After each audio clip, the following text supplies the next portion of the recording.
Well, hello there. Well, come here, my little friend. Don't be afraid. My name is Tyler, and your name, of course, is Obi-Wan Kenobi. Now that's a name I've not heard in a long time. A long time. May the 4th be with you. It is Star Wars Day, and we're going to design some lightsabers. I thought we were going to cut to some lightsabers.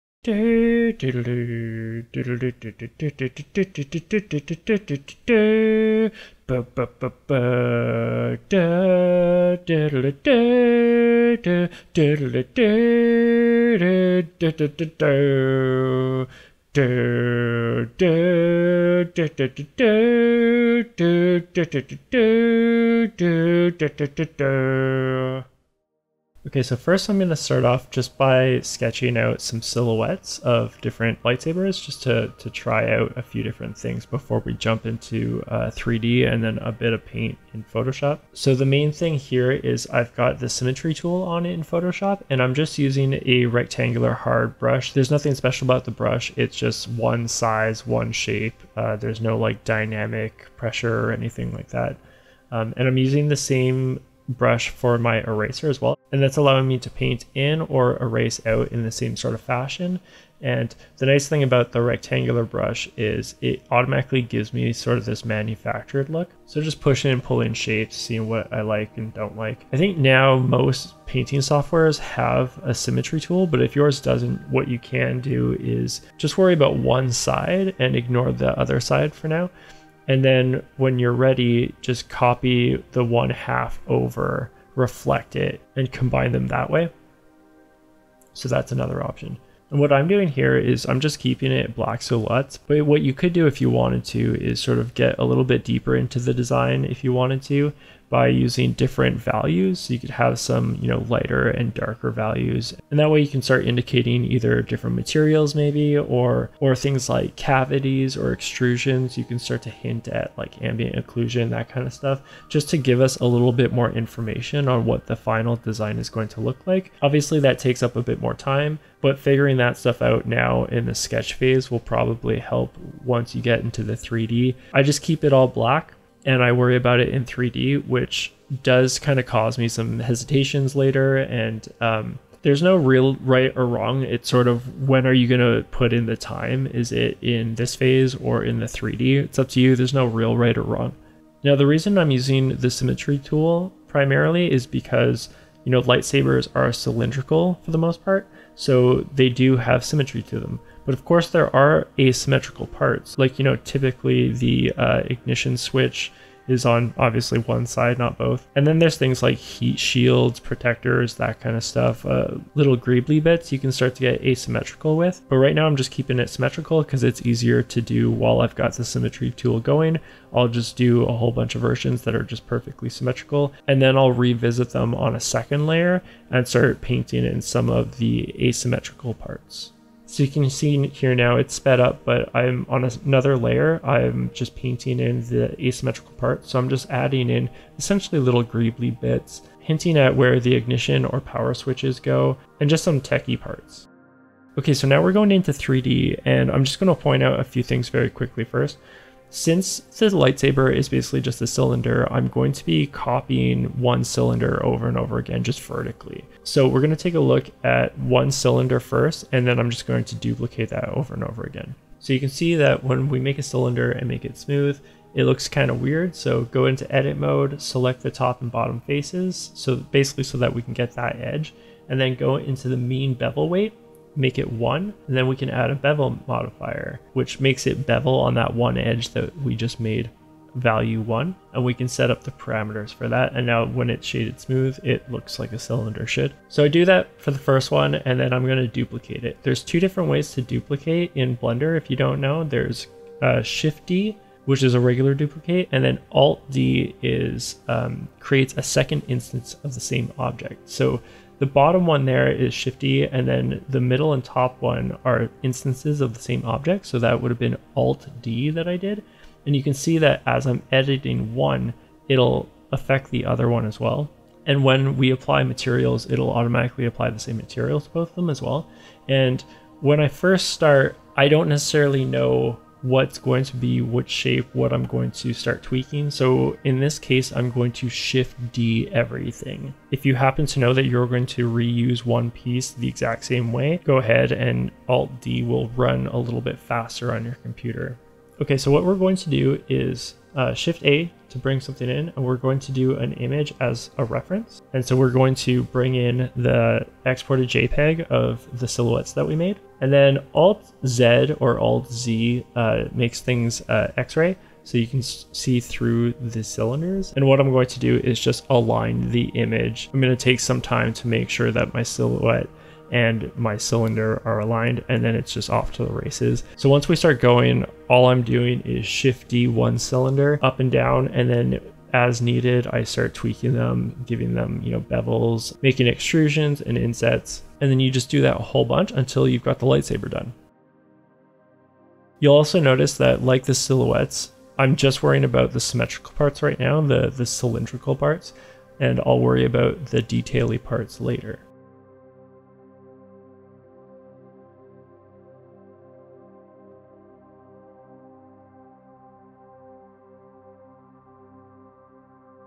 So here I'm starting to get into some of the more kind of detail-y, greebly kind of bits. I won't show you every single step of the way, mostly because, as I said, I didn't have this resolved during the sketch part. So a lot of this is me sort of just fumbling around trying to figure out designs and stuff in a fairly quick manner, just so that I could have something to show.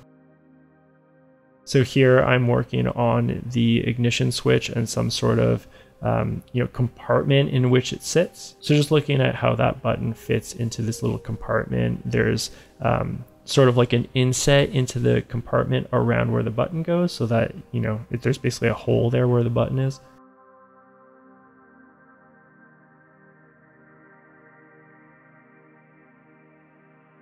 And then here what I'm doing is adding that sort of heat shield type thing that you see on a lot of them. And the way I'm doing that is just create a cylinder, because we've already got that rounded form. And then once I've got that, I'm just deleting certain faces of it. So I essentially just have a portion of a cylinder. And then once I've got that figured out, I just start tweaking the shape a little bit. And I add a solidify modifier to give it some thickness. And it needs to connect to the lightsaber somehow. So it's got these extruded bits at the bottom where it'll be screwed to some sort of band that wraps around the lightsaber.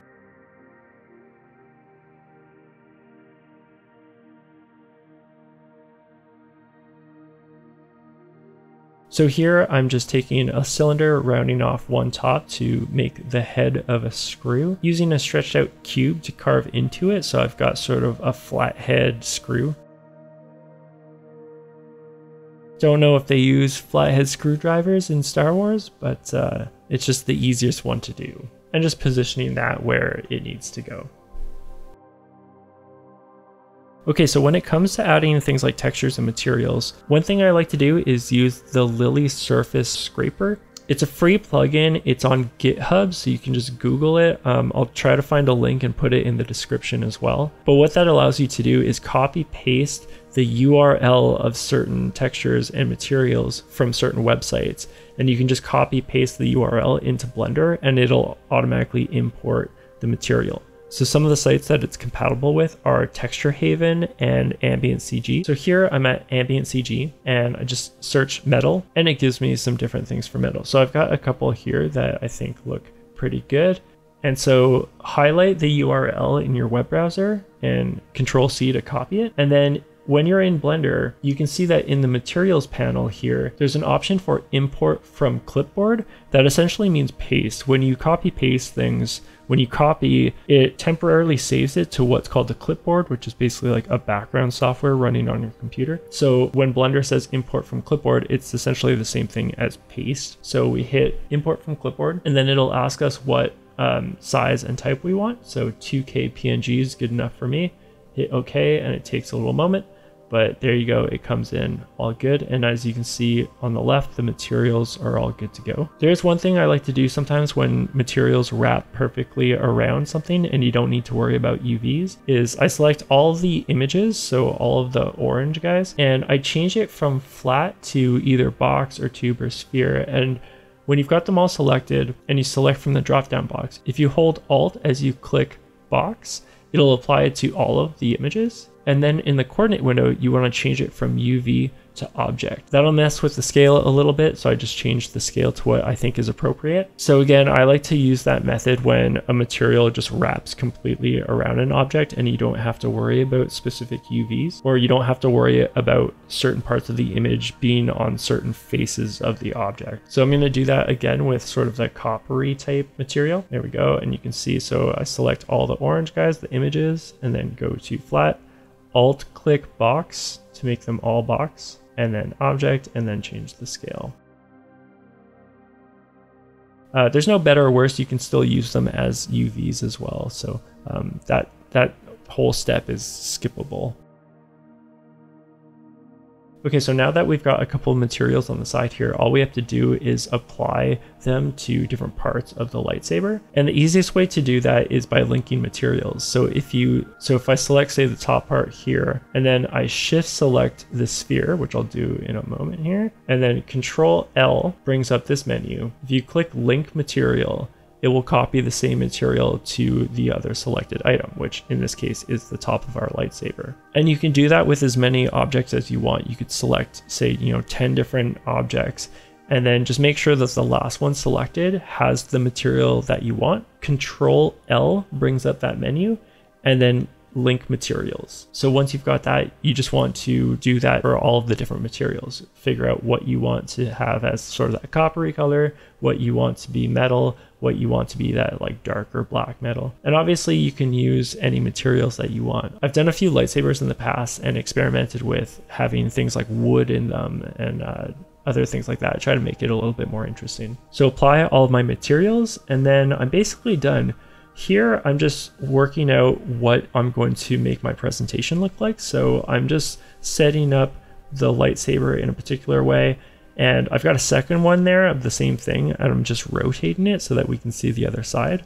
And I'm just setting up some lights to try and hopefully make the silhouette read. Now we're into Photoshop, so I just bring in the export of what I just did with the lights there, slap that in there, add some sort of background. And then unfortunately I didn't get this on camera. I didn't realize I wasn't recording, so I do apologize. I wasn't trying to hide anything, but in that Blender file, I also set up a flat camera with an orthographic view, which gives me these side views here. The way to do that is select your camera in Blender, go into the camera settings, and you can change it to an orthographic view, which gives you just one of these side views. And for the lines, you can use freestyle to just give you all of the lines from your object. So just working on the presentation here, adding a little bit more grime and that kind of stuff. I had an edge grime on my materials, but it didn't come out as strongly as I wanted to. So I figured I'd just paint in a bit more grime. And there is a lightsaber. I like to do things in sets, so I'm going to try to do more of these. I don't think I'll get them done in time for May 4th. They should be up on my ArtStation fairly soon if you want to check them out there. Alright, thanks for hanging out. I hope you enjoyed it, and I hope you go design some cool lightsabers. As always, thanks for watching, be good to one another, and I'll see you next time. Okay, bye.